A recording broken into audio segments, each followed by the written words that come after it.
Le voyage dans le temps, épisode 77, deuxième partie. Donc, comme je vous disais, dans la fin de la première partie, nous avons besoin de deux embouts pour pouvoir nous connecter à l'énergie vitale, c'est-à-dire qu'on appelle l'énergie primordiale ou l'énergie de la Kundalini.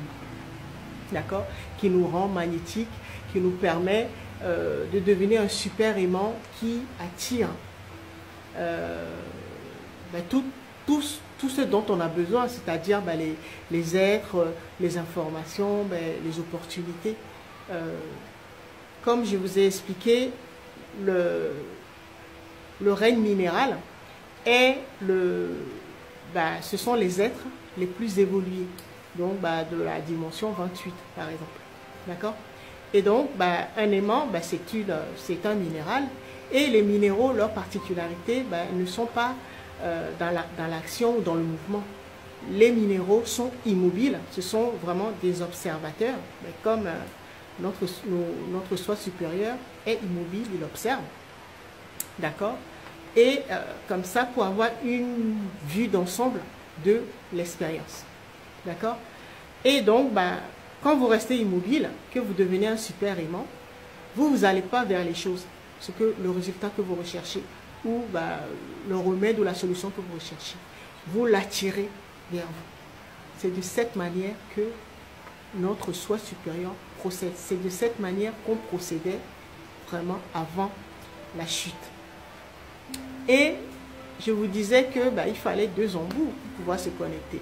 Et les deux embouts correspondent à nos deux polarités, c'est-à-dire masculine et féminine, c'est-à-dire notre âme et notre esprit. Donc c'est l'union ou le mariage entre ces deux polarités qui donne ce qu'on appelle notre égrégore et qui nous permet d'avoir cette capacité de nous connecter.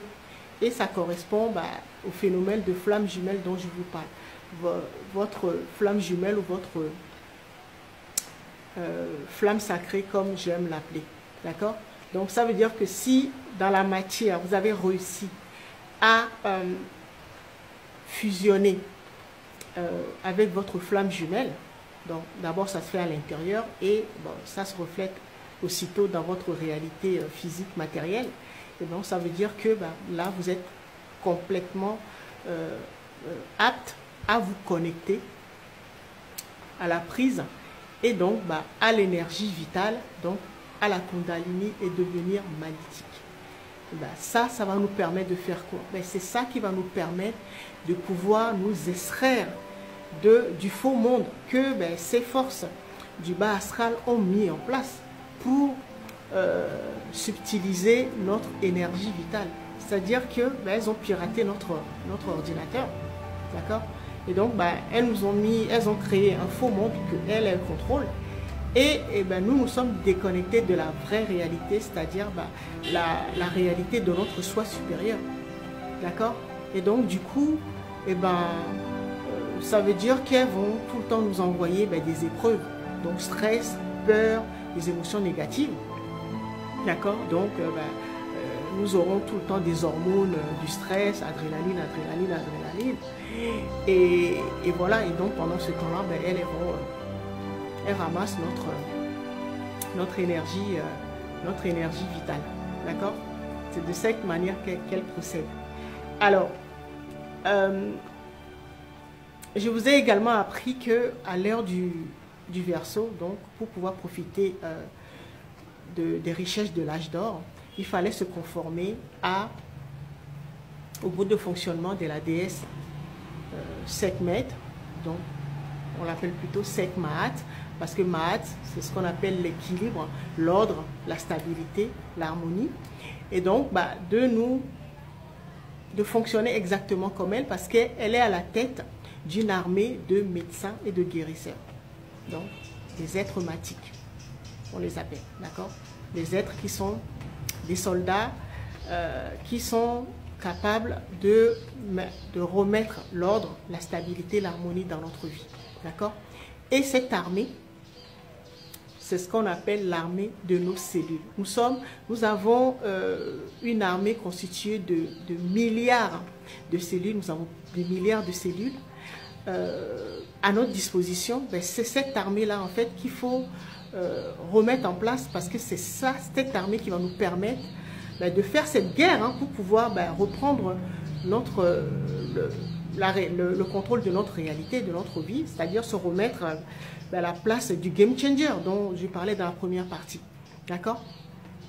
Et donc, sachez également que, comme dans l'armée que nous voyons dans le monde physique, dans le monde matériel, eh ben, notre armée intérieure est exactement constituée de la même manière. C'est-à-dire que vous avez plusieurs grades.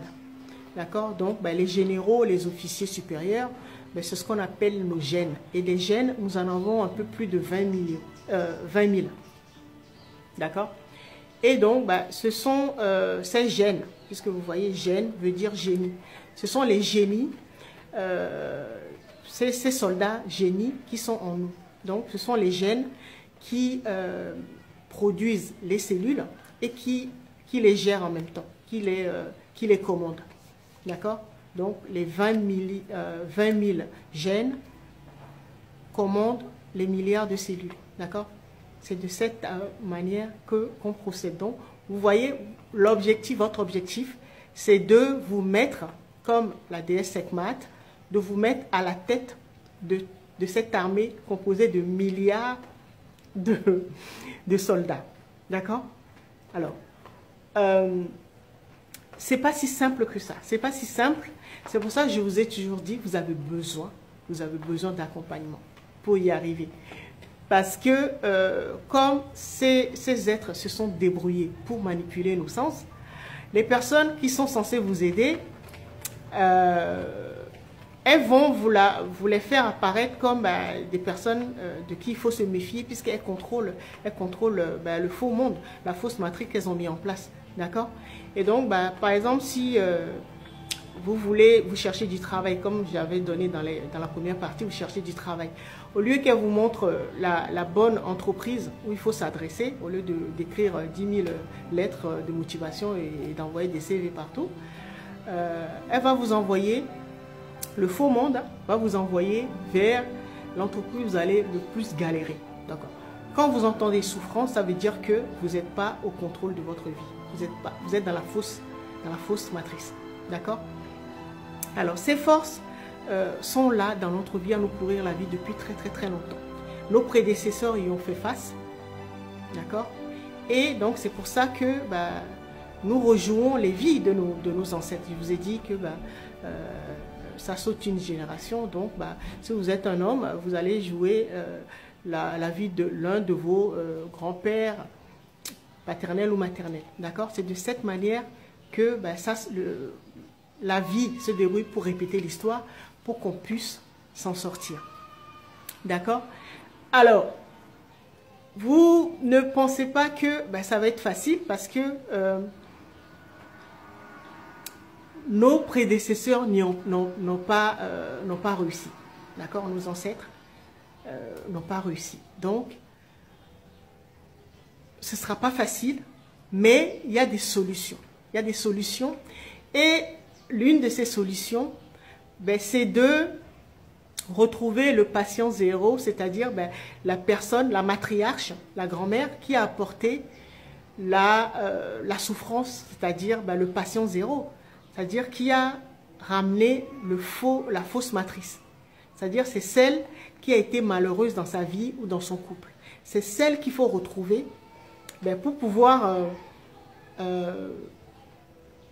travailler sur elle et se déconnecter de la fausse matrice pour pouvoir se reconnecter à la matrice, parce que qui dit matrice dit utérus. C'est pour ça que je parle de la femme. D'accord?